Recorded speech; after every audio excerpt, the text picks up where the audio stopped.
অনেক তো birthday anniversary থিমের কেক তোমাদের সঙ্গে শেয়ার করেছি।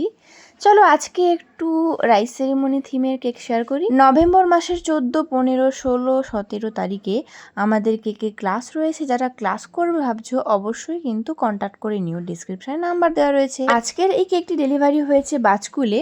আমার এই কাজটিকে কিছু কিছু মানুষজন খুবই হেয়ভাবে নিচ্ছে। তাদের কথাটি হচ্ছে, রেজাল্ট তো বেশ ভালোই করে দেখি, কিন্তু পড়াশোনাটা করে কখন আর এইসব কাজ করে কখন? সারাদিনই তো দেখি শুধু কেকই বানাতে থাকে। তাদের বক্তব্যটা এমনই টাইপের যেন আমি খুবই নিম্নমানের কাজ করছি, যেটা খুবই খারাপ একটা কাজ। এবার সবার ধারণা সমান হয় না, কেউ হয়তো ওই জিনিসটাকে ভালোভাবে নিচ্ছে, কেউ হয়তো আবার খারাপভাবে নিচ্ছে। আমি শুধুমাত্র একটাই জিনিস মনে করি যে আমি যেই কাজ করি না কেন সেটা আমি সৎভাবে করছি, আমি পরিশ্রম করে করছি। আমার কাছে পড়াশোনাটাও যেমন একটা উচ্চমানের কাজ, তেমনই এই কাজটাও আমার কাছে একটা খুবই ভালো কাজ। অনেককে বলতে দেখেছি, ও মেকআপ আর্টিস্ট, ও মানে ফালতু কিচ্ছু না।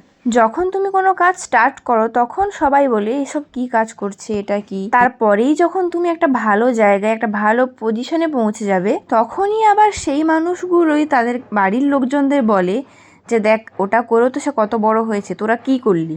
যাই হোক, তুমি যখন কোনো কাজে নামবে সমালোচনা তো থাকবেই, এটা স্বাভাবিক। ওসব ছেড়ে দিয়ে নিজের কাজে ফোকাস করাটা বেশি ইম্পর্ট্যান্ট। আমার কাজ তোমাদের কেমন লাগে অবশ্যই কিন্তু কমেন্টে জানিও।